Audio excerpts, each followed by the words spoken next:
हम लोग जो है वो आपका ईयर पढ़ रहे थे। ईयर में हम लोग लॉस पर आए थे, डिफेक्ट पर आए थे। डिफेक्ट जो था ईयर का वो दो प्रकार का होता है, जैसा कि कल हम लोग देखे थे। पहला है कंडक्टिव हियरिंग लॉस, मतलब वैसा प्रॉब्लम, समस्या जो किसके कारण है, जो साउंड है वो आपका इंटरनल ईयर तक नहीं पहुंच पाएगा अगर किसी कारणवश। तो जो हम सुनने में अक्षम होंगे, जो हम सुन नहीं पाएंगे, इसको कहेंगे कंडक्टिव हियरिंग लॉस। ठीक है, जब साउंड कहां से भाई, मिडिल ईयर और एक्सटर्नल ईयर से किसी कारणवश इंटरनल ईयर में न पहुंच पाए और हम साउंड को साफ साफ न सुन पाए या सुन ही नहीं पाए, तो इस तरह के लॉस को कहते हैं कंडक्टिव हियरिंग लॉस। ये किसके कारण होता है, तो लिखिए occurs due to failure in conduction of sound into the internal ear. ये जो साउंड है उसका कंडक्शन अगर इंटरनल ईयर तक न हो, किसके द्वारा न हो भाई, तो एक्सटर्नल ईयर के द्वारा और मिडिल ईयर के द्वारा कोई प्रॉब्लम हो गया, हो सकता है आपका जो ईयर ड्रम है वो फट जाए, या हो सकता है कि आपका इंटरनल ईयर जो है उसमें कोई समस्या हो जाए, तो आप सुन नहीं पाएंगे और इसी को कहते हैं कंडक्टिव हियरिंग लॉस। हम लोग जो है साउंड को सुनने के लिए जो है ना बाहर से कुछ इंस्ट्रूमेंट लगाते हैं। हियरिंग एड का उपयोग जो हम लोग करते हैं वो इसलिए करते हैं क्योंकि हमारा कंडक्टिव हियरिंग लॉस हो गया हो। उसके कारण जब समस्या होता है तो हम क्या करते हैं, ऐड लगाते हैं, मतलब एड्स लगाते हैं। आप देखिए होंगे कान में लोग जो है ना वो लगाकर सुनते हैं ज्यादा। कुछ लोग होते हैं जिनको बेचारे को सुनाई कम पड़ता है, उनको कान में कुछ लगाना पड़ता है बाहर से, और वो क्या है, किसके कारण हो रहा है, कंडक्टिव हियरिंग लॉस के कारण हो रहा है। दूसरा है sensory neural hearing loss.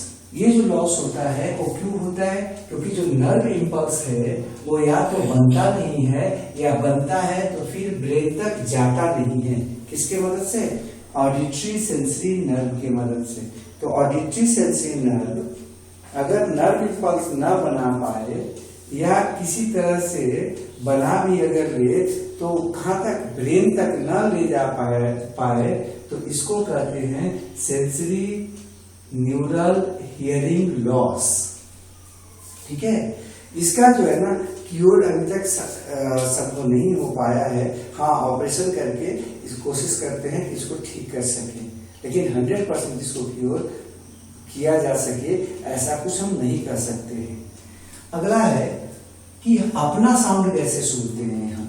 Hearing of own जो साउंड होता है, अपना साउंड होता है, वो कैसे होता है।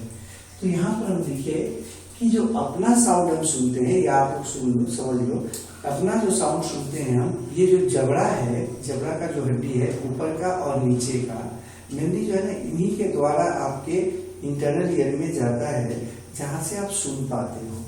तो हम लोग जो अपना साउंड सुनते हैं वो सुनते हैं किसके मदद से, जा बोन्स के मदद से, जबड़े के बोन के मदद से।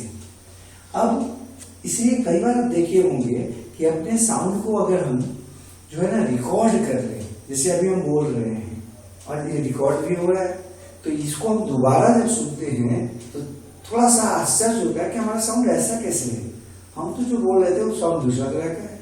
तो ये जो डिफरेंस जो आता है, ये जो समस्या आता है अपने ही साउंड को रिकॉर्डेड सुनने में, वो समस्या साउंड में नहीं होता है, बल्कि समस्या का कारण क्या है, या जो डिफरेंस का कारण क्या है, तो डिफरेंस का मेन कारण है उसका क्या होना, वो जो आपका पाथवे है जिसके द्वारा वो साउंड जा रहा है, मतलब मीडियम जो है ना वो चेंज हो गया है। तो जब मीडियम चेंज होगा, अगर आप लोग थोड़ा सा भी फिजिक्स में पढ़े होंगे, तो साउंड का पिच होता है, एम्पलीट्यूड होता है, मतलब वेवलेंथ का बात करते हैं हम, और किसका बात करते हैं, फ्रीक्वेंसी का बात करते हैं, एम्पलीट्यूड का बात करते हैं, मैग्नीट्यूड का बात करते हैं, तो उसमें डिफरेंस हो जाएगा थोड़ा सा।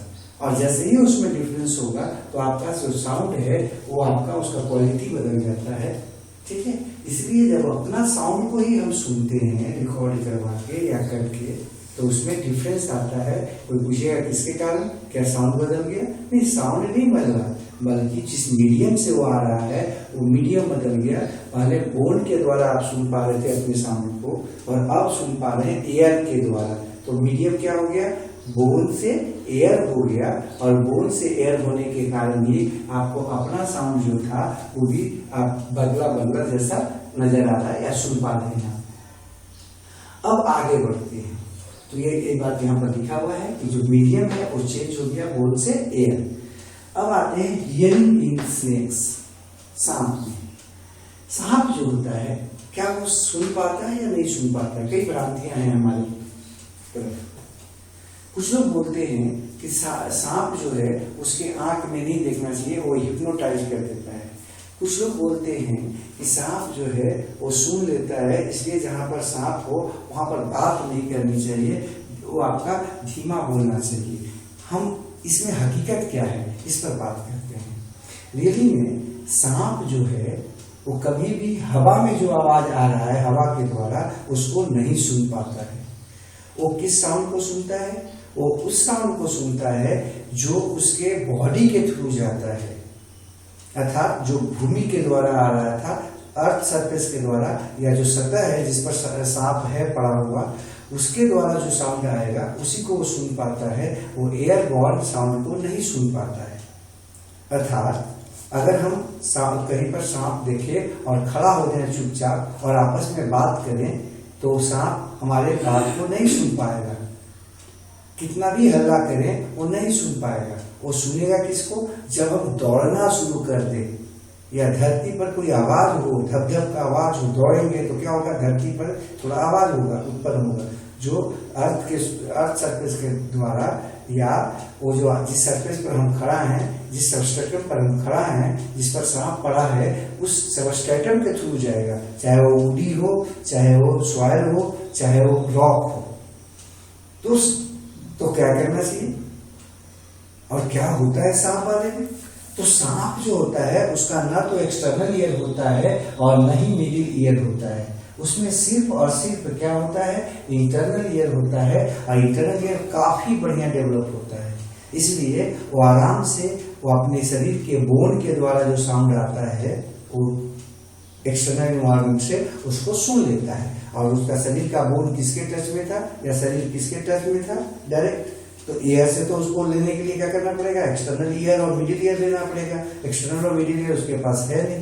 तब वो क्या करता है? जमीन का जो साउंड आता है, सबस्ट्रेटम से जो साउंड आता है, उस साउंड को आराम से वो क्या करता है? सुन लेता है। तो आप लोगों को कोशिश यही करना चाहिए कि अगर कहीं पर सांप देख लें तो सांप से थोड़ी दूरी बना के खड़े रहें, और क्या हो, बात करें आपस में। किसी को बुलाना हो, किसी को कुछ मंगाना हो, डंडा वगैरह या जो भी हो, तो खड़ा होके बात करें। तो क्या होगा? सांप आपको काटेगा नहीं, प्लस आपके साथ कोई प्रॉब्लम नहीं वो आपका करेगा। हम लोग क्या करते हैं? दौड़ना शुरू कर देते हैं, भागना शुरू कर देते हैं, तो सांप को क्या होता है? कई तरह की आवाजें, कई तरफ से दौड़ने की आवाजें आने लगती है, और वो बेचारा बेचैन हो जाता है, और इसी में क्या करता है? हम लोगों को काट खाता है या काट लेता है। नहीं तो सांप ऐसे बिना मतलब का नहीं काटेगा। ठीक है, ये तो आपको हम बता रहे थे सांप के बारे में। एक चीज और ध्यान रखना है, लोग बोलते हैं कि सर ये हिप्नोटाइज करता है क्या? सांप रियली में हिप्नोटिज्म नहीं जानते हैं, हिप्नोटिज्म तो हम जानते हैं। ठीक है, सांप के को देखकर हमको इतना ज्यादा भय हो जाता है कि हम क्या करते हैं? वहीं पर चुपचाप स्थिर हो जाते हैं। कि एक हिंदी में एक शब्द है कि कर्तव्य मूल, मतलब एकदम जो है ना हमको समझ में ही नहीं आता कि हम क्या करें ना करें, और इसी को लोग कहते हैं कि हिप्नोटिज्म हो गया। तो हम जो है ना डर से जो है ना अपना सोचने का, समझने का जो क्षमता है उसको वहां पर एक खो देते हैं, जिसके चलते हमको पता ही नहीं चलता कि अब करना क्या है। तो अपने आप को नॉर्मल बना के रखें, और आपको जान के शायद आश्चर्य होगा, भारत में ही नहीं पूरे विश्व में अधिकांश मतलब 90% तक लोग जो मरते हैं वो बिना जहर वाले सांप के काटने से मर जाते हैं। ठीक है, अर्थात वैसे सांप के काटने से मरते हैं जिनके काटने से कुछ भी ना हो, केवल डर से वो मर जाते हैं। डर से उनका हार्ट अटैक हो जाता है, डर से उनका जो है ना रिस्पायरेटरी सिस्टम काम करना बंद कर देता है, और मालूम होता है कि वो मर जाते हैं। तो खैर हम सांप में आ रहे थे। तो एक बात और था तो फिर सर ये जो सांप का बात है वो फ्लूइड पर नाचता है, फ्लूइड के धुन पर नाचता है, मतलब वो जो स्नेक चार्मर होते हैं जिनको हम आपको क्या बोलते हैं, जो सांप को पकड़ते हैं उनको हम लोग क्या बोलते हैं, सपेरा बोलते हैं या स्नेक चार्मर बोलते हैं। तो वो जो स्नेक चार्मर हैं वो क्या करते हैं, वो एक बीन रखते हैं बीच में फूला हुआ डंडा जैसा होता है, बांसुरी जैसा कुछ, बीच में स्वेलन होता है हिस्सा, उसको रखते हैं और उसको बजाते हैं। तो क्या सांप रियली में उसके धुन पर नाचता है क्या, ऐसा कुछ है क्या? तो भैया सांप कभी भी उसके धुन पर नहीं नाच सकता, क्योंकि वो जो आवाज निकल रहा है उसका, वो आवाज किसमें जा रहा है, हवा में, और हवा का जो साउंड है वो तो उसको सुन ही नहीं सकता है सांप, क्योंकि उसके पास ना तो एक्सटर्नल ईयर है ना मिडिल ईयर है। तो रियली में सांप नाचता कैसे है? सांप बेचारा जो है ना, वो जो डंडा जैसा उसका चार्मर का वो जो आपका जो क्या बोलते हैं फ्लूइड होता है, तो फ्लूइड के डंडे से वो डरता है। तो जिधर का डंडा जो है ना जाता है, ऐसे ऐसे मूव करता है, उस डंडे को देखते हुए मतलब विजुअल रिस्पॉन्स देता है वो, ऑडियो नहीं, मतलब सुन के वो नहीं रिस्पॉन्स देता है, बल्कि वो देख कर जो है ना जवाब देता है कि शायद वो डंडा से हमला करेगा या डंडा हमारे जो है ना हम पर हावी न हो जाए। तो जिधर जिधर फ्लूइड जाता है उधर उधर बेचारा जाता है। नहीं तो कोई आपको स्नेक चार्मर मिले और वो बोले कि हम जो है ना सांप को नचा सकते हैं साउंड पे, तो आप उसको इतना ही बोलना कि आप ऐसा करो, उसको स्थिर करके जो है ना डंडे को और बजाओ, है ना, या वो जो फ्लूइड है उसको जो है ना आप स्थिर करके बजाओ, तो देखिएगा सांप चुपचाप एक जगह पर रहेगा, क्योंकि वो उसके डर से नहीं मूव कर रहा है, उसके साउंड से नहीं मूव कर रहा है, बल्कि उसके जो हिलने डुलने से जो आपका वो जो डर है उसको, उस डंडे को देख कर मूव कर रहा है कि शायद जो है ना इससे कुछ हमको हानि न पहुंचे। ठीक है, तो अपने बचाव के लिए मूवमेंट कर रहा है, और इसको बोलते हैं विजुअल रिस्पॉन्स।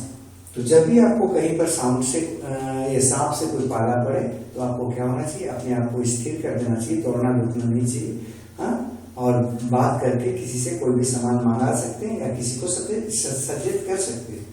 अगला है एकॉस्टिक विजन या इको लोकेशन या एनिमल सोनार। ठीक है, आप सुने होंगे कई बार कि लोग बोलते हैं ना कि अल्ट्रासाउंड करवाना है हमको, हाँ, अल्ट्रासाउंड, ये अल्ट्रासाउंड होता क्या है, क्या करवाना होता है इसमें, यह एकॉस्टिक विजन है क्या?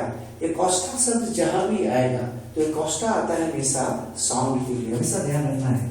ये जो एकॉस्टा जो शब्द आता है ये हमेशा आता है किसके लिए, साउंड के लिए, साउंड के लिए।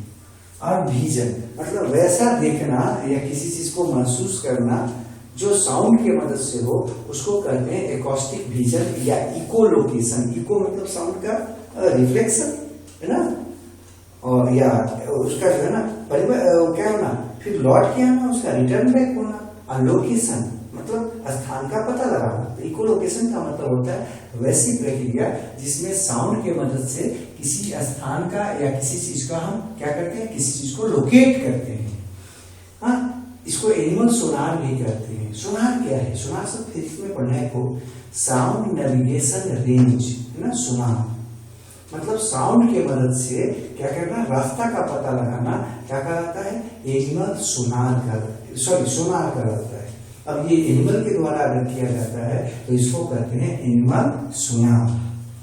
ठीक है, इसमें क्या बोले, is location of an object by producing ultrasonic sound and receiving the reflected sound from the object, है ना। अल्ट्रासोनिक साउंड को उत्पन्न करके और उसका जो रिफ्लेक्शन है हो रहा है, फिर वापस जो लौट रहा है वो उसको रिसीव करके किसी ऑब्जेक्ट को लोकेट करना। ठीक है, किसी ऑब्जेक्ट का क्या करना, पता लगा लेना कहां पर है वो। इसी घटना को कहते हैं क्या, हम एकॉस्टिक विजन। अभी अल्ट्रासोनिक साउंड क्या होता है भैया, वैसा साउंड जिसका शॉर्टर वेवलेंथ हो, जिसका वेवलेंथ कम हो, उसको कहते हैं अल्ट्रासोनिक साउंड। जो सुनने वाला साउंड है हम लोगों का, ऑडिबल जो साउंड है, उससे अगर कम वेवलेंथ का होगा साउंड, तो उसको कहेंगे अल्ट्रासोनिक साउंड। और जो ज्यादा वेवलेंथ का होगा उसको बोलेंगे इंफ्रासोनिक साउंड। आप लोग लाइट में पढ़े होंगे शायद, लाइट में भी है और साउंड में भी है। लाइट में क्या होता है, अल्ट्रा लाइट है ना, और क्या इंफ्रारेड, अल्ट्रारेड और इंफ्रारेड आता है। अल्ट्रा वो यूवी रेज पढ़ते होंगे, अल्ट्रावायलेट रेज। तो अल्ट्रा का मतलब होता है नीचे और इंफ्रा का मतलब होता है के बाद, ठीक है। तो जो हम सुन पा रहे हैं उससे कम साउंड अगर होगा तो उसी में भाई वेवलेंथ में, तो उसको बोलेंगे अल्ट्रा साउंड। और उससे ज्यादा होगा तो उसको क्या बोलेंगे, इंफ्रासोनिक साउंड, ठीक है। तो अल्ट्रासोनिक साउंड जो है उसको भेजता है और उसी को रिसीव करता है। तो हम लोग जो अल्ट्रासाउंड वगैरह जो करवाते हैं बॉडी के डिफरेंट पार्ट्स को, उसमें यही करते हैं, अल्ट्रासाउंड को भेजते हैं, ठीक है। मतलब शॉर्टर वेवलेंथ का लाइट को साउंड को भेजते हैं। और आप जानते होंगे कि अगर वेवलेंथ कम होगा तो फ्रीक्वेंसी क्या होगा, ज्यादा होगा। यूनिवर्सिटी का क्वेश्चन होता है, और जब फ्रीक्वेंसी ज्यादा होगा तो एनर्जी क्या होगा साउंड का, ज्यादा होगा। और वो जाता है और लौटता है। तो बोलेंगे सर हम लोग जो अल्ट्रासाउंड करवाते हैं उसमें कैसे पता लगता है। देखो मान लेते हैं यहाँ पर हम देखते हैं, इस पर बाहर से ऐसे अल्ट्रासाउंड या साउंड एक वेव डाला जाए तो इस पर ढेर सारा, देखो ये थोड़ा सा उभरा हुआ पोर्शन है, ये थोड़ा सा कटा हुआ बीच बीच में पोर्शन है, और ये अलग तरह का है। तो जो डिफरेंट सरफेस है तो उससे जो साउंड का रिफ्लेक्शन होगा क्या वो सेम होगा, इसलिए सेम नहीं होगा क्योंकि सरफेस क्या है, डिफरेंट है। अब मान लीजिए किसी भी ऑर्गन पर हम डाले, हाथ पे डाले या कहीं भी डाले, इसमें डिफरेंट स्ट्रक्चर्स है। कोई जो है ना वो किसी का डेंसिटी ज्यादा है, किसी का डेंसिटी कम है, कोई जो है ना आपका अंदर है, कोई बाहर है। तो उससे जो साउंड रिफ्लेक्ट होगा क्या वो बराबर आएगा, नहीं आएगा।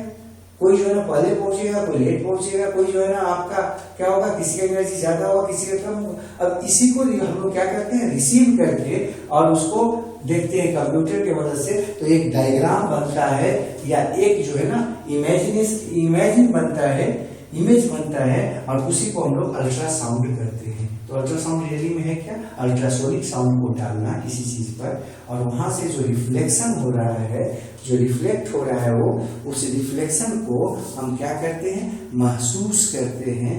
किसके मदद से, रिफ्लेक्शन को प्राप्त करके और उससे इमेज प्राप्त कर लेते हैं। इसी को अल्ट्रासाउंड करते हैं वहां पर। अब खैर यहाँ पर मनुष्य जो है ना ये क्षमता नहीं रखता है कि वो जो है ना अल्ट्रासाउंड से कुछ कर सके, लेकिन 2-3 है एनिमल्स जिसमें बैट और व्हेल जो है ना प्रमुख है। वो क्या करते हैं, अल्ट्रासाउंड निकालते हैं और उसी से सुनते हैं, उसके वापस लौटने पर उससे वो अपने उसके अनुसार रिएक्ट करते हैं। और इसी से सोनार भी आया है, आप सुने होंगे सोनार जो है ना लगाया जाता है किसमें, वो जो समुद्र में जो आपका चलता है, आपका जो जहाज होता है पानी का, ठीक है, शिप जिसको बोलते हैं आप, तो उसमें जो है ना, उसमें जो आपका पनडुब्बी वगैरह होता है जो पानी के अंदर होता है, जिसको नजर नहीं आता दूर तक, वो क्या करते हैं, अल्ट्रासाउंड की मदद से ही दूर तक आपका सुन पाते हैं या इमेज बना पाते हैं कि दूर में कहां पर क्या है, और उसी के हिसाब से अपने रास्ता को तय करते हैं। अब हम लोग एक थोड़ा सा चीज जो है ना यहाँ पर एक और था छोटा सा चीज, वो था आपका हेलिक्स। काम जो आपको पीना पढ़ाया होंगे शायद याद होगा, पीना में देखिएगा ये बाहर का रीज जो है ना, रीम जिसको बोल रहे हैं बाहर का, ये देखिएगा थोड़ा सा हार्ड और मोटा होता है, ये जो चारों तरफ है यहाँ से यहाँ तक, इसी को हम बोलते हैं क्या, हेलिक्स। तो हेलिक्स क्या है पीना में, ये जो है ना इसको हेलिक्स बोलते हैं। नीचे जो था लोब इसको बोले थे, नीचे वाला जो हिस्सा है इसको क्या बोलते हैं, ईयर लोब, ठीक है। और ये जो है, ये जो चारों तरफ ऐसा है इसमें, इसको क्या बोले थे, हेलिक्स बोले थे। घुमावदार हार्ट जो है स्ट्रक्चर, इसको हेलिक्स बोले थे। तो आपका ईयर जो है ना वो समाप्त हो गया। अब हम लोग को पढ़ना है इसमें क्या, आई। तो हमको लगता है कि आई चैप्टर शुरू करने के पहले ढेर सारे बच्चे इसमें ऐसे हो जो बाद में जो है ना ज्वाइन किए हो, तो हम चाह रहे कि पहले उनसे बात हो जाते हैं थोड़ा सा अभी एम्पलीट्यूड का या वेवलेंथ का, और ये जो आपका बात है उस पे आते हैं। साउंड चूंकि आप लोग को पढ़ना है फिजिक्स में, लेकिन थोड़ा सा हम इसलिए बता दे रहे हैं कि हम लोग जो है ना थोड़ा सा फंसते हैं, सुनते कैसे हैं, वेवलेंथ क्या होता है, फ्रीक्वेंसी क्या होता है ना, एम्पलीट्यूड क्या होता है, सो बात हम कर रहे हैं। देखिए इसको तो शायद आप लोग जानते ही होंगे, ये चिमटा जैसा जो स्ट्रक्चर है इसको तो आराम से आप जानते होंगे, ये फिजिक्स में हम लोग यूज करते हैं, ठीक है। और इसको हम लोग क्या करते हैं, जब ठोकते हैं किसी चीज से, देखिए यहाँ पर हैमर से एक छोटा सा हैमर जैसा है, रबड़ का होता है, उससे इस पर ठोक रहे हैं। जब इसको ठोकते हैं तो क्या करता है, वाइब्रेट करता है। जब वाइब्रेट करता है तो साउंड जो है ना, देखो एक वेव के रूप में निकल रहा है।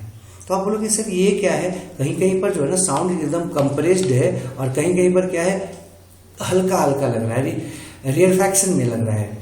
तो होता क्या है कि साउंड जब यहाँ से निकलता है तो आपका कभी कहीं कहीं पर क्या होता है, काफी ज्यादा उसका आपका होता है वो मात्रा, और कहीं पर क्या होता है कम होता है। क्योंकि जितना ज्यादा वाइब्रेट करेगा तो क्या होगा, एक बार उससे निकलेगा फिर वो रिलैक्स होना चाहेगा, वो आपका एक बार क्या होगा, टेंस होगा फिर रिलैक्स होगा। तो इसी के दौरान जो है ना साउंड का ऐसा वेव कुछ निकलता है जो एक, जिसमें एरिया ऑफ कंप्रेशन होता है। आप सुनते होंगे साउंड वेव, तो साउंड वेव जो होता है ना उसमें ये दोनों चीज होता है। ये पूरा यहाँ से यहाँ तक जो आप देख रहे हैं, एक मिनट हम आपको बताते, पेन कहाँ पर है, हाँ, साउंड का ये जो हम कर रहे हैं ना,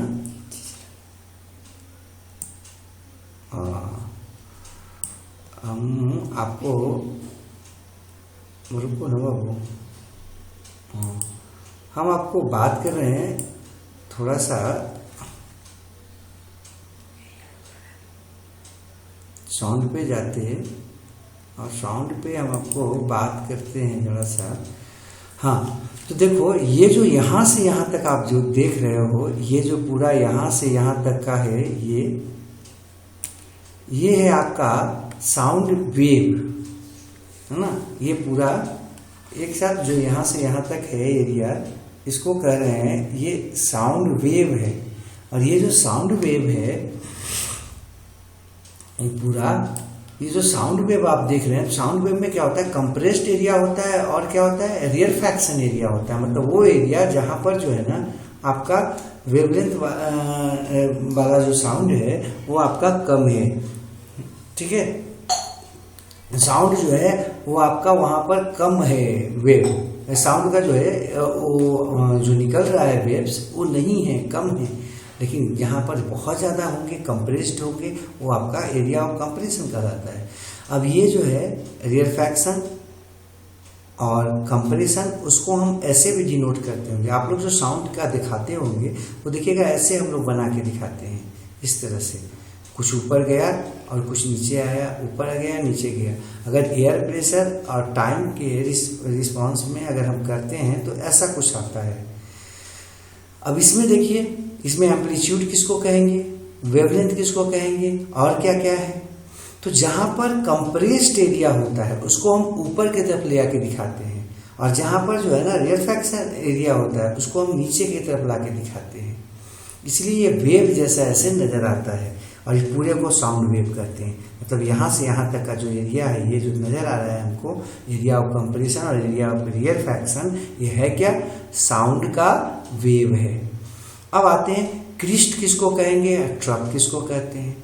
तो जो एरिया ऑफ रेयरफैक्शन होता है साउंड वेव में उसको कहते हैं ट्रफ, और जो एरिया ऑफ कंप्रेशन होता है साउंड में उसको कहते हैं क्रिस्ट।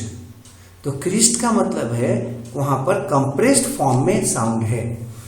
तो क्रिस्ट जो है और ट्रफ जो है, इन दोनों के बीच की जो दूरी होती है इसी को एम्पलीट्यूड कहते हैं।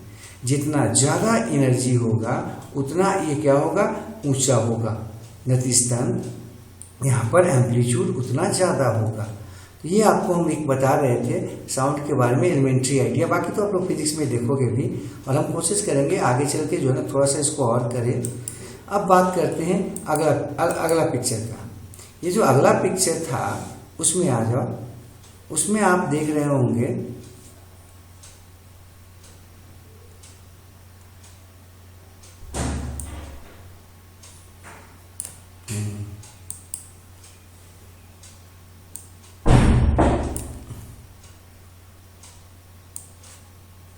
क्या लिया है, उसको हाँ, अगला जो है बात, उस पर बात करते हैं हम। देखो यहाँ पर जो है ना साउंड को हम दिखाना चाह रहे हैं, देखना चाह रहे हैं। उसी तरह से प्रेशर है, वेब प्रेशर है, ये एयर प्रेशर है, और ये क्या है, टाइम है। तो एयर में जो परिवर्तन हो रहा था वहाँ पर, वही हम दिखाना चाह रहे थे। किस रूप में?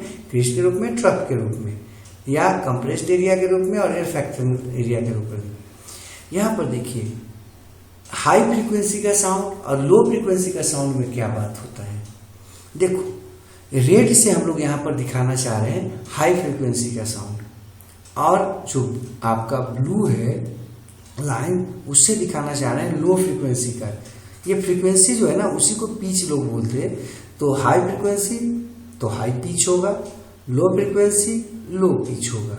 क्या मतलब है इसका? जिसे बोलते हैं ना कि महिला है, पुरुष है, उसका किसी का हाई पिच होता है, लो पिच होता है। क्या मतलब है इसका? देखो जब यहाँ पर आप देख रहे हो कि ये जो रेड वाला जो लाइन है वो नज़दीक सट गया है, नज़दीक सटा है, इसका मतलब क्या है कि वो जो आपका एरिया ऑफ, अभी ये जो बता रहे थे, एरिया ऑफ कंप्रेशन और एरिया ऑफ रेयरफैक्शन, अगर उनके बीच की दूरी कम होगी, तो दूरी कम होगी तो क्या होगा, ये जो है आपके एरिया में है, ये दोनों क्रिस्ट जो है सो आपस के एक दूसरे के नज़दीक ज़्यादा आ जाएंगे, या ट्रफ जो होंगे एक दूसरे के नज़दीक आ जाएंगे।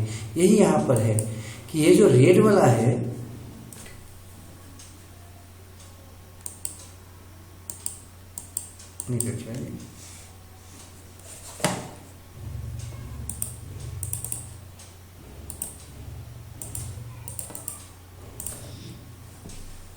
हाँ, तो ये जो बोल रहे हैं हम कि ये जो हाई फ्रीक्वेंसी है, हाई फ्रीक्वेंसी का मतलब यही है कि क्रिस्ट जो है वो आपका नज़दीक ज़्यादा है, यहाँ पर आप देख सकते हो। और लो फ्रीक्वेंसी का मतलब है, या लो पिच का मतलब है कि क्रिस्ट के बीच में क्या है, डिफरेंस ज़्यादा है, या ट्रफ के बीच में दूरी क्या है, ज़्यादा है। दूरी ज़्यादा अगर होगा ट्रफ के बीच में या क्रिस्ट के बीच में, तो इसको बोलेंगे कि लो फ्रीक्वेंसी का साउंड है, लो पिच का साउंड है।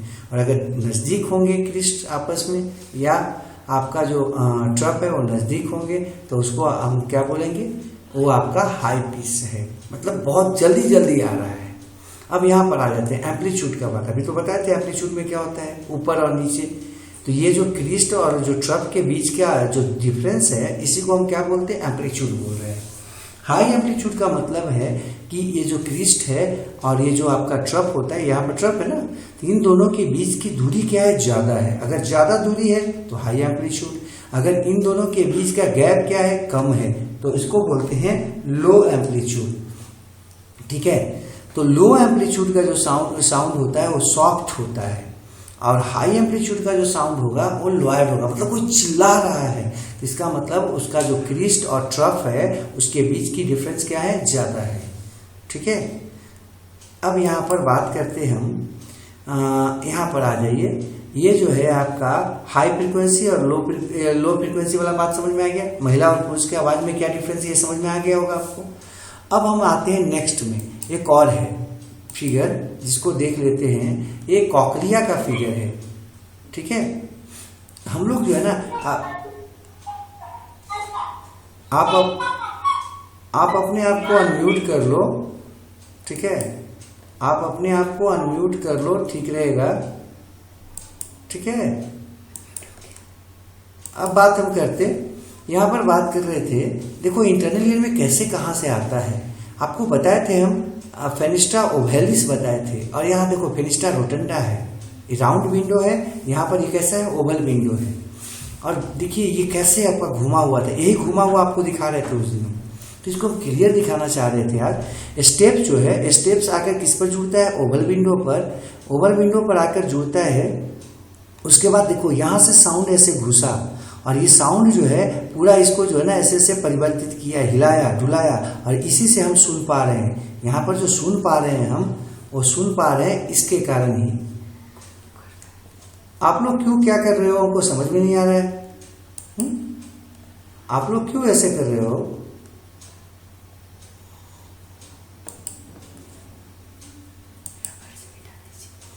अब जो है हम बात यहाँ पर कर रहे थे, यहाँ पर कि कैसे सुन पा रहे थे, वहां पर जो है ना आपको हो सकता है दिक्कत हो रहा होगा कि आखिर कैसे हम जो है ना सुन पा रहे हैं। तो इसको दिखाने के लिए इसको जो है ना हम आपको बनाए हैं, ये दिखवाना चाह रहे हैं, ठीक है। इसमें देखो क्या है, साउंड ऐसे घुसा अंदर में, और ये साउंड जो घुसने के बाद जो है ना विंडो से इसमें गया ऊपर वाले में, जिसका नाम क्या था, स्केला वेस्टिबुली बताए थे आपको। नीचे वाला का क्या नाम था, स्केला टिम्पैनी, और बीच वाला जो चैम्बर था उसका नाम क्या था, स्केला मीडिया। तो ये इसमें जाने के बाद देखो हेलिकोट्रीमा जो है ना सबसे लास्ट में है, देखो ये यहाँ पर थे छेद ऐसे, और ये पूरा घुमावदार था, ऐसे सीधा नहीं होता, इसको सीधा किया हुआ है, ये घुमावदार होता है, ठीक है, कॉकलिया घुमा हुआ होता है। और फिर देखो लौटता कैसे है, सो मैं आपको दिखा दिए यहाँ पर। अब देखो बेस में एक सबसे ज्यादा जो है ना हर्ट कहाँ पर सुनाई पड़ता है, तो सबसे ज्यादा देखो यहाँ पर सुनाई पड़ेगा, साउंड जो तेज आता है ना वो सबसे ज्यादा यहाँ पर सुनाई पड़ता है। फिर जैसे जैसे दूर होते जाते हैं साउंड सुनने का इंटेंसिटी हमारा कम हो जाता है। तो जो एपेक्स होता है वहाँ पर 20 हर्ट्ज का सुन पाते हैं, यहाँ पर 500 हर्ट्ज का सुन पाते हैं, ठीक है। तो यहाँ पर हम आपको इसके बारे में बता दिए। अब कुछ अगर समस्या आपके साथ है, क्योंकि ये चैप्टर खत्म हो गया, तो आप क्या करो, आप जो है ना आप इस पर बात कर सकते हो। अगर कोई बात है, कुछ पूछना है, अगर किसी को कुछ पूछना